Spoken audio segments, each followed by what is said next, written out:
PTI को कमजोर और नवाज शरीफ को वापस लाने की कोशिश हो रही है। बैरूनी एजेंडा है कि किसी तरह पीटीआई को खत्म करो।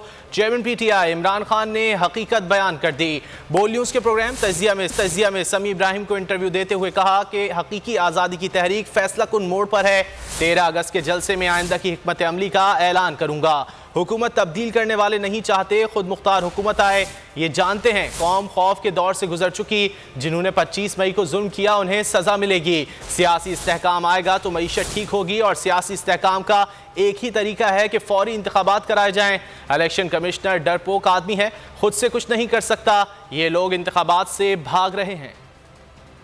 सितंबर के एंड में प्लान बना हुआ है इनको, इसको कमजोर करके उसको बुला के और फिर इलेक्शन करवाओ और किस तरह पीटीआई को ठिकाने लगाओ। ये मिल के कोशिश कर रहे हैं। इनका 1 पॉइंट एजेंडा है कि किसी तरह इमरान खान और पीटीआई को खत्म किया जाए। इस वक्त हमने बड़ा फैसला कुन मोड़ है हमारी हकीकी आज़ादी की तहरीक का। तो ये भी आप देखें क्योंकि ये कॉन्स्पिरेसी वही रजीम चेंज की चली आ रही है। जो बैरून मुल्क है वो ये नहीं चाहता कि पाकिस्तान में एक ऐसी हुकूमत आए जो कि आज़ाद फैसले, जो लोगों को गुलाम बना के खौफ तारी करके गुलाम बनाना है। मेरे ख्याल में ये लोग रियलाइज ही कर रहे हैं कि ये कौम उससे निकल चुकी है। 25 मई को इन्होंने बड़ा जुल्म किया, हमारे फैमिलीज के ऊपर इन्होंने टेयर गैसिंग जिस तरह की और जो जुल्म किया, सजा तो मिलेगी।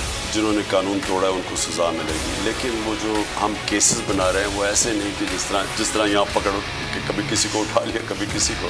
इलेक्शन कमीशन तो खैर वो तो इतना डरपोक आती है, वो कुछ कर ही नहीं सकता जब तक पीछे से बैकिंग ना हो। तो वो जो सब कर रहा है ये पीछे से इन सबको इंस्ट्रक्शंस है। ये जो भी मेरी किरदार कुशी की जा रही है, इलेक्शन से ये सारे भाग रहे हैं। इनको भी पता है, इनको जो बाहर के बैकर्स है उन सबको पता है इस वक्त अगर इलेक्शन हो गए तो तहरीक इंसाफ स्वीप कर जाएगी। ये जो पंजाब के इलेक्शन में हुआ, अब उसके डर से वो मुल्क को दौ पे लगाया हुआ। सब्सक्राइब करें और बेल दबाएं ताकि कोई खबर रह न जाए।